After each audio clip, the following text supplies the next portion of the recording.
नमस्कार साथियों, आप सभी का द मिश्रा क्लासेस में स्वागत है।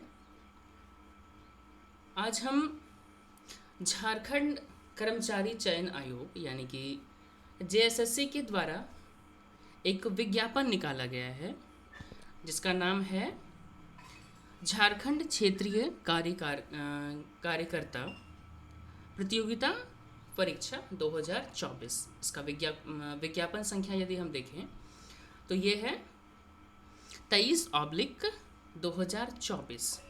ठीक है, ये फॉर्म जो है सो 10th लेवल का फॉर्म है, यानी कि आप किसी भी मान्यता प्राप्त बोर्ड से 10th का परीक्षा पास किए हैं तो आप इस फॉर्म को भरने के लायक या योग्य हैं या एलिजिबल हैं। ठीक है, तो आज इस फॉर्म के विषय में हम विस्तार से जानकारी प्राप्त करेंगे। ये इसका रजिस्ट्रेशन डेट कब का है, यानी कि कब से ये फॉर्म भराना स्टार्ट होगा, इसमें कौन कौन से पद हैं और इसका सिलेबस क्या है, इसके विषय में जानेंगे हम लोग। तो चलिए शुरू करते हैं। तो कार्मिक प्रशासनिक सुधार तथा राजभाषा विभाग झारखंड सरकार के पत्र संख्या 2260 ब्रैकेट में 24 जो दिनांक 6/10/2023 एवं पत्र संख्या 3361 दिनांक 14/5/2024 द्वारा स्वास्थ्य चिकित्सा एवं शिक्षा, है ना, स्वास्थ्य चिकित्सा शिक्षा एवं परिवार कल्याण विभाग के द्वारा ये निकाला गया है। झारखंड राज्य अंतर्गत क्षेत्रीय कार्यकर्ता पद की संसूचित कुल 510 रिक्तियों के विरुद्ध नियुक्ति के लिए भारत के नागरिकों से विहित प्रपत्र में झारखंड क्षेत्रीय कार्यकर्ता प्रतियोगिता परीक्षा 2024 के लिए ऑनलाइन आवेदन आमंत्रित किए जाते हैं। ठीक है, इसमें कुल कितना है तो 510 रिक्ति है, यानी कि कुल मिला के 510 सीट हैं। ठीक है, चलिए तो सबसे पहले हम इसका परीक्षा शुल्क के बारे में जान लेते हैं। तो परीक्षा शुल्क जो है सो 100 रुपये रखा गया है और इसमें क्या क्या छूट यदि हम देखें तो छूट का बात कर लेते हैं।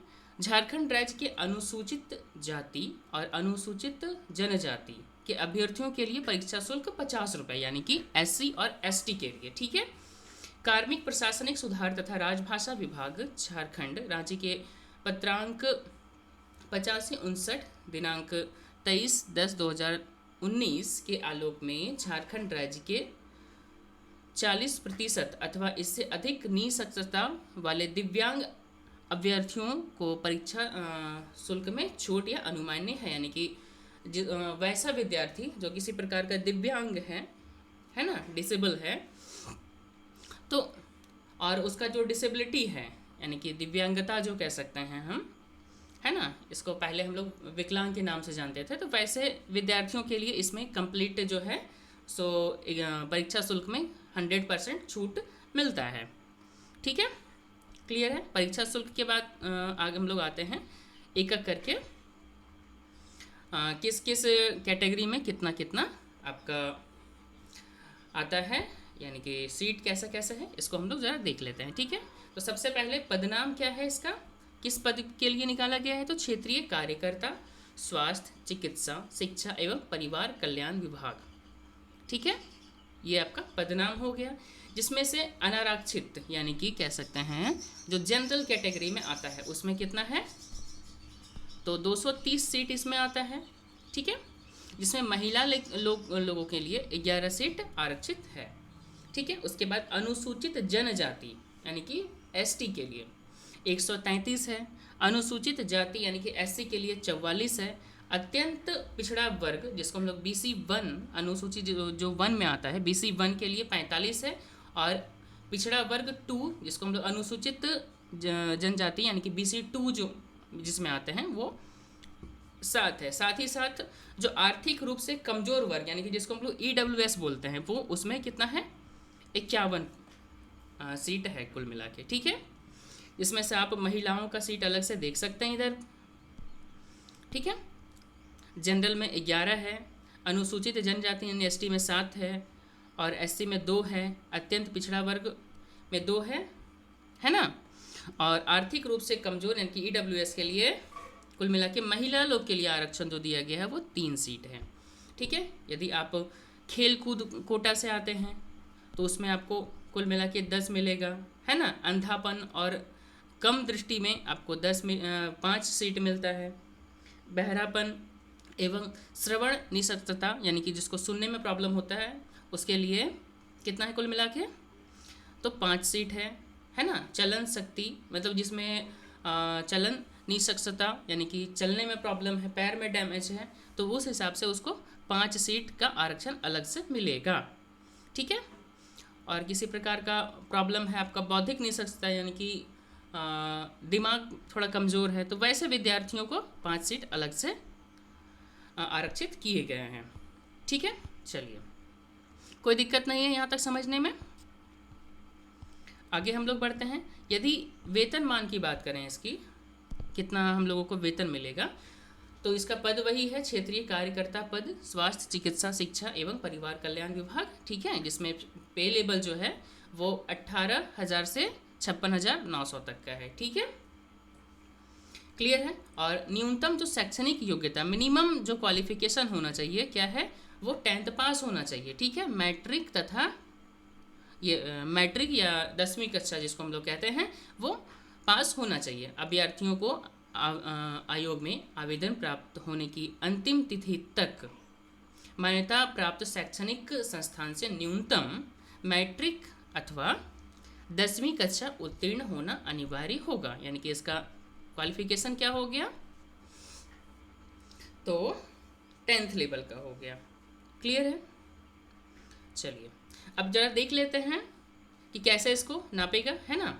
तो अभ्यर्थियों को उपरोक्त पद के विरुद्ध आवेदन प्राप्त होने की अंतिम तिथि तक उक्त तालिका के स्तंभ 4 में अंकित न्यूनतम शैक्षणिक योग्यता आधारित करना अनिवार्य होगा। यानी कि आपका जो इसका डेट है फॉर्म भरने का डेट आपको आगे पता चलेगा, वैसे हम बता देते हैं 1 अगस्त से है, 1/8। ठीक है, कब से है, तो 1/8/24 से है, और ये अंतिम तिथि है इसका 31/8। ठीक है, 24। तो 31/8 तक कम से कम उसको 10th लेवल यानी कि 10th परीक्षा पास कर लेना पड़ेगा। ठीक है, उसके बाद का होगा तो नहीं चलेगा। क्लियर है। चलिए खेल कूद का आप देखना चाहते हैं तो देख सकते हैं, ये कोई मैंडेटरी चीज़ नहीं है। ठीक है, अब उम्र सीमा की बात यदि हम करते हैं तो न्यूनतम जो उम्र सीमा होगा, है ना, तो आपको तो पता ही होगा कि न्यूनतम उम्र सीमा कोई भी जॉब को लेने के लिए 18 वर्ष होता है, 18 साल आपका हो जाना चाहिए। और मिनिमम एज कब से काउंट किया जा रहा है, तो 1/8/2024 यानी कि 1/8/2024 तक आपको 18 साल आपका हो जाना चाहिए। ठीक है, क्लियर है। उससे कम हो रहा है आपका, तो यानी कि यदि आप ऐसा सोच रहे हैं किसी का 31/8 या फिर 1 के बाद 2 तारीख को ही होता है, 2/8/2024 को 18 साल हो रहा है, तो वो ये फॉर्म भरने के लिए एलिजिबल नहीं होगा। ठीक है, अब हम उम्र सीमा की बात कर लेते हैं ज़रा। तो जो जनरल कैटेगरी से और ईडब्ल्यूएस कैटेगरी से आते हैं, आर्थिक रूप से कमज़ोर वर्ग, उनके लिए 35 वर्ष के लिए किया गया है। अत्यंत पिछड़ा वर्ग एवं पिछड़ा वर्ग मतलब जो BC1 BC2, ठीक है, उसके लिए 37 वर्ष किया गया है। ये पुरुष के लिए है। ठीक है, ये ध्यान रखिएगा। और साथ ही साथ यदि महिला आती है कोई आपका BC1 BC2 की, तो वो 38 साल तक वो आराम से फॉर्म को भर सकती हैं। साथ ही साथ अनुसूचित जनजाति और अनुसूचित जाति महिला एवं पुरुष दोनों के लिए 40 वर्ष एज मैक्सिमम एज दिया गया है। यानी कि आपका 40 साल यदि हो गया है, मतलब 40 साल से कम है या 40 साल तक आप हैं, तो आराम से फॉर्म भर सकते हैं। क्लियर है। चलिए यहाँ तक कोई दिक्कत नहीं है। इसको पढ़ना चाहेंगे तो हम ये जो नोटिफिकेशन है वो हम अपने टेलीग्राम चैनल पे डाल देंगे, आप वहाँ से आराम से डाउनलोड कर सकते हैं, या फिर आप आराम से JSSC का जो साइट है उसमें से जाके आप डाउनलोड वहाँ से कर सकते हैं। जेएसएससी के साइट से डाउनलोड करने के लिए नोटिफिकेशन वाला सेक्शन में आप जाके आप वहाँ पे देखिएगा JFWCE, ठीक है। यानी कि इसका यदि हम फुल फॉर्म देखें तो क्या होगा, J फॉर झारखंड, है ना, F for field, W for worker, C for common और E फॉर एग्जामिनेशन, ठीक है। ये झारखंड क्षेत्रीय कार्यकर्ता प्रतियोगिता परीक्षा होगा इसका, ठीक है। तो आप ये नाम देख के आराम से इसका नोटिफिकेशन जेएसएससी के साइट से डाउनलोड कर सकते हैं। मैंने ये इसीलिए कहा आप लोगों को जेएसएससी के साइट से डाउनलोड करने के लिए, क्योंकि ताकि आप लोगों को ये पता चले कि ये जो हम बना रहे हैं वीडियो या फिर ये जो नोटिफिकेशन दिखा रहा है वो फेक नहीं है, ठीक है। तो यहाँ तक समझ में आ गया। चलिए अब हम लोग आते हैं इसके डेट के विषय में, ठीक है। यदि हम डेट का बात करें कब से कब ये फॉर्म भराना स्टार्ट होगा, तो डेट जो आपका नोटिफिकेशन में मेंशन किया गया है वो है 1/8/2024 से 31/8/2024 तक आप रजिस्ट्रेशन कर सकते हैं, ठीक है। इसके बाद परीक्षा शुल्क भुगतान करने का यानी कि पेमेंट करने का डेट जो है वो 2/9/2023, देखिए इसमें 23 लिख दिया है लेकिन ये मिस्टेक है, आयोग का गलती है, तो ये 23 नहीं होगा, यहाँ पे 24 होगा, ठीक है। 31/8/2024 तक आप आराम से फॉर्म में रजिस्ट्रेशन कर सकते हैं और पेमेंट का जो है आपका अंतिम तिथि है वो 2/9/2024 है, ठीक है। क्लियर है। अब ये आप दिमाग में रख लीजिएगा कि ऐसा बात नहीं है कि 31/8/2024 तक खाली रजिस्ट्रेशन होगा, उसमें पेमेंट होगा ही नहीं, ऐसा कोई बात नहीं है। तो आप 1/8/2024 से लेकर के यानी कि 1 अगस्त 2024 से लेकर के 31 अगस्त 2024 तक कंप्लीट फॉर्म भर सकते हैं, ऐसा कोई बात नहीं है।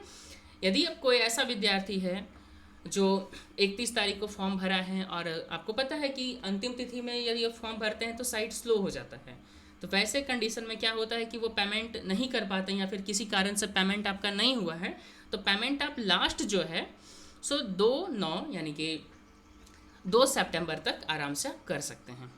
इसके बाद आता है फ़ोटो और सिग्नेचर उसमें अपलोड करने का तिथि और उसको प्रिंट आउट लेने का। कोई जेएसएससी का फॉर्म भरा है तो आपको पता होगा कि पेमेंट करने के बाद ही फ़ोटो और सिग्नेचर अपलोड होता है, ठीक है।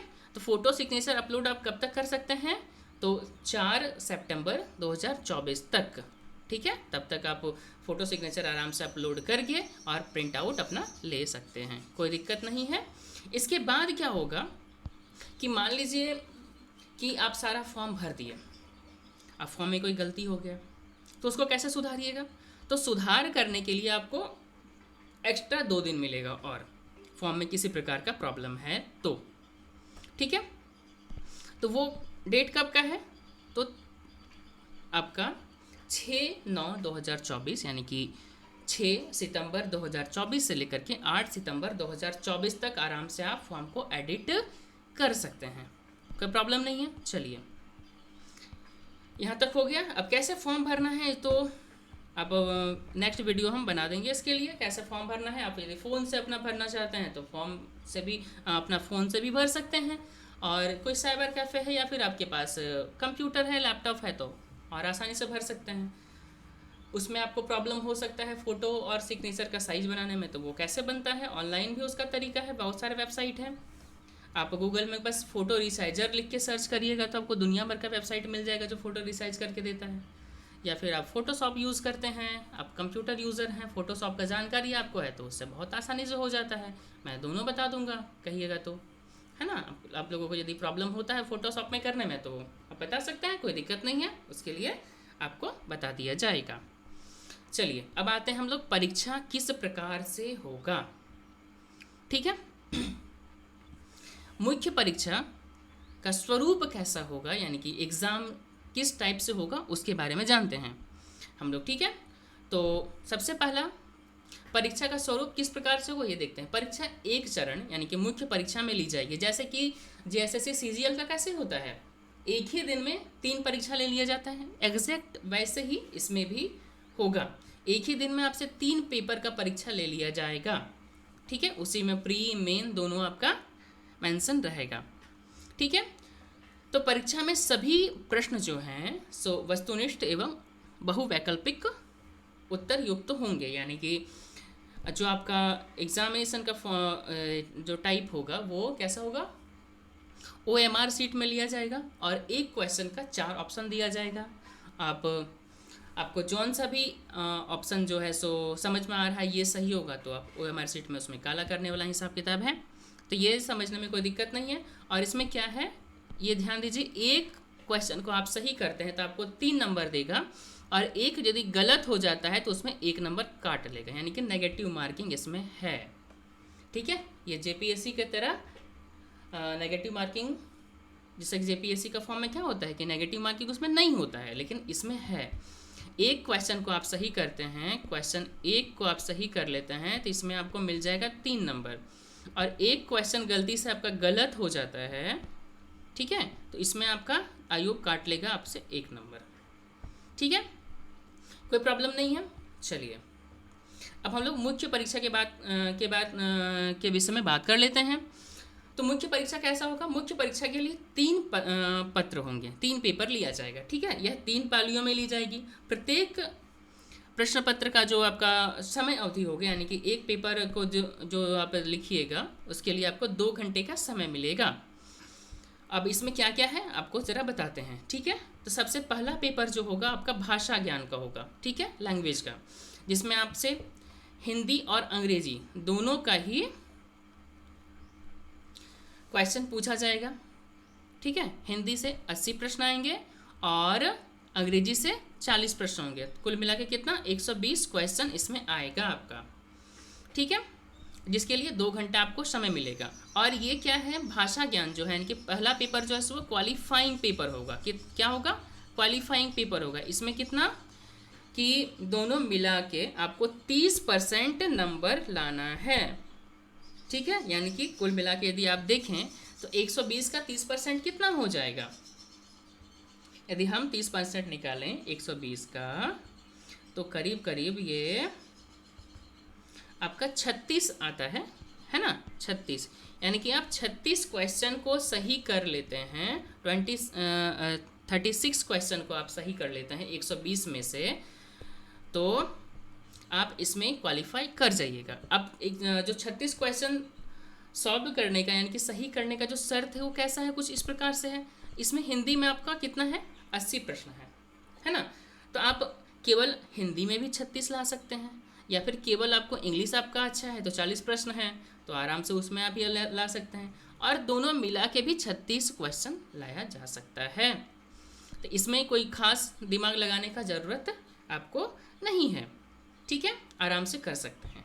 इसके बाद पेपर 2 जो होता है वो क्या है, क्षेत्रीय भाषा का है। ठीक है, इसमें कौन कौन सा भाषा में आप एग्ज़ाम दे सकते हैं। ठीक है, हिंदी है, अंग्रेजी है, संस्कृत है, उर्दू है, संथाली है, बांग्ला है, मुंडारी है, हो है, खड़िया, खुड़ुक, कुरमाली, खोरठा, नागपुरी, पंच परगनिया, उड़िया। इसमें से कोई भी आप भाषा का चयन कर सकते हैं जिसमें आपको एग्ज़ाम देना है। मतलब ये मीडियम नहीं है, आप ये नहीं सोच लीजिएगा कि किस भाषा में एग्ज़ाम देना है, ये भाषा का एक एग्ज़ाम लेगा। ठीक है, मतलब उस भाषा से संबंधित आपसे प्रश्न पूछे जाएंगे। ठीक है, और ये क्वालिफाइंग टाइप का नहीं है। ठीक है, इसमें लिखा हुआ है कि मिनिमम आप यदि इसमें 30% अंक लाते हैं, ठीक है, 30% अंक लाते हैं तो आप क्वालिफाई कर जाइएगा। मतलब आपका जो दूसरा पेपर है, पेपर 3 वो चेक करेगा, लेकिन ये आप लेके नहीं चलिएगा कि इसमें 30% अंक हम ले आएंगे तो मेरा कंप्लीट जो है सो ये मेरिट लिस्ट में नाम आ जाएगा, ऐसा कोई बात नहीं। ये आपका मेन जो एग्ज़ामिनेशन होगा आपका, यानी कि जो मेरिट बनेगा वो पेपर 2 और पेपर 3 से बनता है। ठीक है, एकदम एग्जैक्टली जैसे कि आपका JSSC CGL का परीक्षा का स्वरूप है, एग्जैक्टली वैसे ही ये काम कर रहा है। ठीक है, कोई दिक्कत नहीं है। चलिए, यहाँ तक समझ में आ गया। ठीक है, तो इसमें आप जितना ज़्यादा से ज़्यादा हो सके सही करना है। ठीक, चलिए अब नेक्स्ट आपका आता है पेपर 3। ठीक है, और इसमें आप कितना देखिए, एक और बात इसमें बताना हम भूल गए कि इसमें जो पेपर 2 होगा इसमें 100 क्वेश्चन पूछा जाएगा कुल मिला के, ठीक है। आप 100 में जितना ज़्यादा ला सकते हैं आपके लिए उतना बेटर होगा, लेकिन मिनिमम आपको 30% यानी कि 30 क्वेश्चन सॉल्व करिएगा, सही बनाइएगा, तभी आपका पेपर 3rd चेक करेगा वो लोग, ठीक है। ये मिनिमम क्राइटेरिया इसका है। इसके बाद आता है प्रश्न पत्र 3 यानी कि आपका पेपर 3 जो आपका आता है, ये क्या है, ये सामान्य ज्ञान से संबंधित क्वेश्चन है। इसमें कुल मिला के 120 क्वेश्चन और 2 घंटा समय मिलेगा, ठीक है। किससे किससे कितना कितना क्वेश्चन है इसको हम लोग देख लेते हैं। तो सबसे पहले सामान्य अध्ययन, ठीक है, जिसको हम लोग क्या बोलते हैं जीके, है ना। इससे आपको 40 सवाल आएगा। और सामान्य झारखंड राज्य से संबंधित ज्ञान यानी कि झारखंड से संबंधित क्वेश्चन 50 क्वेश्चन आएगा। मैथ भी इसमें है, देख लीजिए आप, गणित, ठीक है। मैथ से आपको कुल मिला के 10 क्वेश्चन पूछा जाएगा। और सामान्य विज्ञान यानी कि जीएस जिसको हम लोग बोलते हैं जनरल साइंस, इससे आपको 20 क्वेश्चन पूछा जाएगा। क्लियर है। इसमें भी मिनिमम जो आपका क्वालिफाइंग है वो 30% लाना ही पड़ेगा, है ना। 120 क्वेश्चन है तो वही 36 करीब करीब। तो ये फिर से आपको बता रहे, रिमाइंडर हम दे रहे हैं कि आप 36 सवाल सही कर लेते हैं तो ज़रूरी नहीं है कि मेरिट लिस्ट में आप आ जाइएगा। ज़्यादा से ज़्यादा आपको सॉल्व करना है और सही सही सॉल्व करना है, ठीक है, कोई दिक्कत नहीं है। देखिए इसमें साफ साफ लिखा हुआ है जो भी आपको बताएं हम कि पेपर 2 में यदि आपका 30% अंक से कम होगा तो पेपर 3 जांचेगा ही नहीं वो लोग, ठीक है। क्लियर है। इसके बाद नॉर्मलाइजेशन सिस्टम इसमें भी अपनाया जाएगा। चलिए अब थोड़ा सिलेबस के बारे में हम लोग जान लेते हैं, ठीक है। चलिए आगे हम लोग सिलेबस को देखते हैं।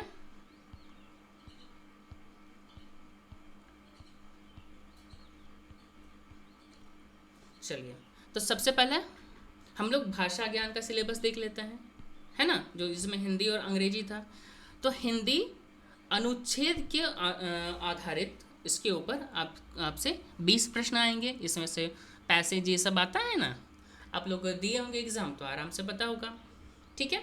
और व्याकरण आधारित क्वेश्चन 60 होगा, यानी कि हिंदी का ग्रामर आपको बढ़िया से पढ़ना पड़ेगा, ठीक है। इसके लिए कोई टेंशन नहीं है, आपको चिंता करने की कोई आवश्यकता नहीं है।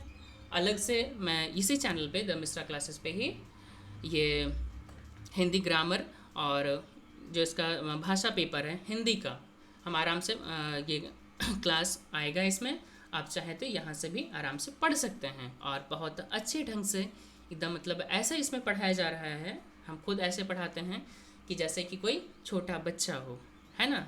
ऐसा कोई बात नहीं है, आप आराम से समझ सकते हैं। साथ ही साथ अंग्रेजी का बात यदि करें तो 20 क्वेश्चन पैसेज से आएगा और ग्रामर से 20 क्वेश्चन आएगा। तो इंग्लिश में ज़्यादा दिमाग नहीं लगाना है। बहुत सारा झारखंड के बच्चों को या फिर जितने भी ऐसे विद्यार्थी हैं जो सरकारी स्कूल से पढ़े हैं, हिंदी मीडियम जिनका रहा है बचपन से ही, तो वो इनको इंग्लिश में प्रॉब्लम होता है। तो उसके लिए कोई टेंशन लेने का बात नहीं, कोई झंझट नहीं, आप केवल हिंदी पढ़िए, हिंदी से भी आप क्वालिफाई कर जाइएगा, ठीक है। चलिए अब नेक्स्ट आता है हमारा जो आपका क्षेत्रीय भाषा का पत्र है। तो हम आपको एक बात बता देते हैं कि इसमें से बहुत सारा लैंग्वेज हैं क्षेत्रीय भाषा का, लेकिन हम जो रिकमेंड करेंगे आप लोगों को रखने के लिए वो आप हिंदी रखिए, क्योंकि हिंदी का जो सिलेबस है ना वो उसमें क्लियर लिखा हुआ है, ठीक है। और आराम से ये हिंदी का जो सिलेबस है हम आपको यही चैनल पे कवर करवा देंगे। हम साथ ही साथ देखिए हिंदी के साथ हम खोरठा भी पढ़ाते हैं। खोरठा का आपको देखना है तो बहुत सारा वीडियो चैनल पे पहले से पड़ा हुआ है, उसको आप देख सकते हैं। तो और इसमें आप ध्यान से देखिएगा तो खोरठा का जो सिलेबस है वो उतना क्लियर नहीं दिया हुआ है, क्या पढ़ना है और क्या नहीं पढ़ना है। तो मेरे हिसाब से ज़्यादा अच्छा होगा कोई हिंदी पे हम लोग फोकस करें, ठीक है। हिंदी का क्लासेस अब स्टार्ट हो जाएगा, इसमें आप लोग चाहें तो ज्वाइन कर सकते हैं। क्लियर है। चलिए तो हिंदी भाषा का हम यदि बात करते हैं तो जो 10th क्लास का किताब था ना, क्षितिज भाग 2, उसको पढ़ना है। इसमें क्या क्या है तो काव्य खंड में हमको क्या क्या पढ़ना है? उधो तुम हो अति बड़भागी, ये सूरदास के द्वारा लिखा गया है। उसके बाद क्या है? राम लक्ष्मण परशुराम संवाद, इसको पढ़ लेना है ना। डार दुम्र पलना, जिसको पलनी नुपुर के नाम से ये देव के द्वारा लिखा गया है। उसके बाद आत्म कवायद, ये आपका जयशंकर प्रसाद के द्वारा लिखा गया है। फिर उत्साह या और अट नहीं रही, ये सूर्यकांत त्रिपाठी निराला के द्वारा लिखा गया है। फसल और यह क्या है? यह दंतुरित मुस्कान, दो कविता है जो नागार्जुन के द्वारा लिखा गया है। इसके बाद छाया मत छूना, गिरजा कुमार माथुर के द्वारा लिखा गया है। कन्यादान जो ऋतुराज के द्वारा लिखा गया है। और संगतकार जो मंगलोस डबराल इनके द्वारा लिखा गया है। ये आपका काव्य खंड में आता है, यानी कि कविताएं। ठीक है। इसके बाद आपका आता है गद्य खंड, जिसमें है क्या है? नेताजी का चश्मा। ठीक है, जो कौन लिखे हैं? तो स्वयं प्रकाश के द्वारा लिखा गया है। इसके बाद क्या है? बाल गोविंद भगत राम वृक्ष बेनीपुरी के द्वारा लिखा गया है। इसके बाद लखनवी अंदाज, ये है आपका यशपाल के द्वारा लिखा गया है। मानवीय करुण की दिव्य चमक सर्वेश्वर दयाल सक्सेना के द्वारा लिखा गया है। एक कहानी यह भी मन्नू भंडारी के द्वारा लिखा गया है। स्त्री शिक्षा के विरोधी, उसके बाद कुतर्कों का खंडन, ये कौन है? तो महावीर प्रसाद द्विवेदी के द्वारा यह लिखा गया है। इसके बाद क्या है? नौबत खाने में इबादत। ठीक है, यह है यतीन्द्र मिश्र के द्वारा लिखा गया है। उसके बाद संस्कृति भक्त आनंद कौशालियन के द्वारा ये लिखा गया है। ठीक है, तो हम लोग सबसे पहले देख लिए क्षितिज भाग 2। अब हम लोग देखते हैं जो कृतिका भाग 2 है उसके विषय में देख लेते हैं। वो उस किताब में ये सारा दोनों किताब जो है सो क्षितिज और कृतिका दोनों ही आपका 10th का किताब है। ठीक है, इसका हम एक एक कहानी एक एक कविता अपना YouTube चैनल पे इसी में द मिश्रा क्लासेस में डालेंगे। साथ ही साथ उसका जो PDF होगा वो आप टेलीग्राम चैनल से डाउनलोड कर सकते हैं, जिसका लिंक हम इसी वीडियो के डिस्क्रिप्शन में डाल देंगे। साथ ही साथ जितने भी वीडियो आते हैं मेरे उस सब में आपको टेलीग्राम चैनल का लिंक मिल जाएगा। ठीक है, समझ में आया? चलिए, अब कृतिका भाग 2 में क्या क्या पढ़ना है? तो सबसे पहले माता का आंचल, फिर जॉर्ज पंचम की नाक, शाना शाना हाथ जोड़ी, है ना। इसके बाद क्या है? यही ठैया झुलनी हे रामा, ये किसके द्वारा लिखा गया? सी प्रसाद रुद्र के द्वारा। मैं क्यों लिखता हूँ, ये अज्ञे के द्वारा लिखा गया है। समझ में आया? इसी के बाद आपका आता है व्याकरण। इसमें हमको क्या क्या पढ़ना है? क्रिया भेद, वाक्य भेद, संज्ञा, सर्वनाम, अव्यय, क्रिया विशेषण, अभिकारी, समास, कारक, अनेकार्थी शब्द, मुहावरे, विपरीतार्थक शब्द और पत्र लेखन, ये सब हम लोगों को व्याकरण में पढ़ना है। ठीक है, हम हिंदी वाला इसीलिए ज़्यादा डिटेल में आप लोगों को बता दिए ताकि आप आराम से उसको कर सकें। और मैं हिंदी का ही क्लासेस सबसे पहले शुरू करूँगा, क्योंकि इसमें एकदम सिलेबस क्लियर है क्या पढ़ना है नहीं पढ़ना है। ठीक है, आप यदि खोरठा का बात करते हैं, बाकी कुरमाली हो ये सब के बारे में आप देख सकते हैं आराम से। ठीक है, यदि खोरठा का आप देखते हैं तो इसमें क्या है देखिए, तो क्लियर है क्या? गद्य भाग में कहानी, एकांकी, नाटक, लघु उपन्यास पढ़ लेना है। ये कहाँ से पढ़ेंगे? खोरठा गद्य पद संग्रह, खोरठा प्रकाशक साहित्य संस्कृति परिषद बोकारो। ठीक है, इसके बाद 2 डायर जिरहुल फूल। इसके बाद इसमें व्याकरण में क्या है? संज्ञा, सर्वनाम, कारक, लिंग, निर्णय, मुहावरा, कहावत। उसके बाद निबंध समसामयिक विषय पर, ये हम लोगों को पढ़ना है। तो इसमें कोई दिक्कत नहीं है। ठीक है, तो ये सब का खोरठा का भी आप लोगों को पढ़ा देंगे। लेकिन इसमें क्या है कि क्लियर ये नहीं लिखा है कि जैसे कि 2 डायर जिरहुल फूल जो आपका दिख रहे हैं, जिरहुल फूल, ये किताब का नाम है। ठीक है, अब इसमें बहुत सारा कविता है, अब इसमें सारा कविता पढ़ना पड़ेगा। ऐसा तो नहीं लिखा है कि 1 कविता पढ़ना है कि 2 कविता पढ़ना है, तो ये थोड़ा लंबा सिलेबस आपका भाग जाएगा। ठीक है, तो इससे बढ़िया कि मेरे हिसाब से आप हिंदी को लेकर के पढ़ें तो वो ज़्यादा बेटर होगा आपके लिए, उसमें ज़्यादा नंबर आप उठा सकते हैं। ठीक है, कोई दिक्कत नहीं है। चलिए, ये हो गया। चलिए नेक्स्ट हम लोग देखते हैं आगे का। ठीक है, इंग्लिश में ज़्यादा दिमाग नहीं लगाना है हम लोगों को। अब सामान्य ज्ञान जो पेपर 3 होगा, इसमें हम लोगों को क्या पढ़ना है? ठीक है, तो इसमें प्रश्नों का उद्देश्य अभ्यर्थी के आसपास के वातावरण की सामान्य जानकारी, सामान्य अध्ययन का बात कर रहे हम, ठीक है, तथा समाज में उसके अनुप्रयोग के संबंध में उसकी योग्यता की जांच करना होगा। वर्तमान घटनाओं और दिन प्रतिदिन की घटनाओं के सूक्ष्म अवलोकन तथा उसके प्रति वैज्ञानिक दृष्टिकोण जैसे मामले की जानकारी, जैसा कि किसी शिक्षित व्यक्ति से अपेक्षा की जाती है। ठीक है, इसमें क्या क्या है देखते हैं। इसमें भारत देश एवं झारखंड राज्य से संबंधित विशेष रूप से यथासंभव प्रश्न पूछे जा सकते हैं। ठीक है, दूसरे जगह का पूछेगा नहीं, आमतौर पर झारखंड देश भारत देश और झारखंड राज्य से संबंधित क्वेश्चंस आएंगे इसमें। ठीक है, इसमें क्या क्या है, तो समसामयिक विषय यानी कि करंट जो विषय है उसमें क्या है, राष्ट्रीय एवं राज्य स्तरीय पुरस्कार पूछा जाएगा। भारतीय भाषा, पुस्तक, लिपि, राजधानी, मुद्रा, खेल खिलाड़ी, महत्वपूर्ण घटनाएं, भारत का इतिहास, संस्कृति, भूगोल, पर्यावरण, स्वतंत्रता आंदोलन, भारतीय कृषि तथा प्राकृतिक संसाधन की प्रमुख विशेषताएं एवं भारत का संविधान एवं राज्य व्यवस्था, पंचायती राज्य, सामुदायिक विकास, झारखंड राज्य की सामान्य जानकारी। एकदम एग्जैक्ट ये डाल दिया है आपका किसका, JSSC CGL वाला। ठीक है, इसके बाद झारखंड राज्य से संबंधित ज्ञान में क्या क्या आएगा, झारखंड राज्य का भूगोल, इतिहास, सभ्यता, संस्कृति, भाषा, साहित्य, स्थान, खान खनिज, उद्योग, राष्ट्रीय आंदोलन में झारखंड का योगदान और विकास योजनाएं, खेल खिलाड़ी इत्यादि क्वेश्चंस आएंगे। सामान्य गणित में क्या है, इस विषय पर सामान्यतः अंक गणित से संबंधित प्रश्न रहेंगे, जो 10th स्तर का जो क्वेश्चंस होगा वो उससे पूछा जाएगा। और सामान्य विज्ञान में क्या है, सामान्य विज्ञान के प्रश्न में दिन प्रतिदिन के अवलोकन एवं अनुभव पर आधारित विज्ञान की सामान्य समझ एवं परिबोध से संबंधित विषय रहेंगे, जैसा कि एक सुशिक्षित व्यक्ति से, जिनसे किसी विज्ञान विषय मतलब कोई खास तरह से विज्ञान का अध्ययन का ज़रूरत नहीं है, नॉर्मल क्वेश्चंस आता है इसमें।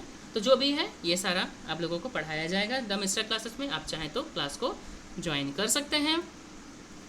और तब तक के लिए आप लोगों का बहुत बहुत धन्यवाद। ये सब अब पढ़ने का ज़रूरत नहीं है। तो वैसे जितने भी विद्यार्थी हैं जो इस फॉर्म को भरने में इच्छुक हैं और इसकी तैयारी करना चाहते हैं, तो कृपया वो आराम से हमारे चैनल को सब्सक्राइब कर सकते हैं। इसमें कंप्लीट ये सिलेबस को कवर करवा दिया जाएगा फ्री ऑफ कॉस्ट, किसी प्रकार का कोई चार्जेस नहीं है इसमें, और एक एक टॉपिक को अच्छा से क्लियर करवाया जाएगा। ठीक है, तब तक के लिए धन्यवाद, अपना ख्याल रखिए।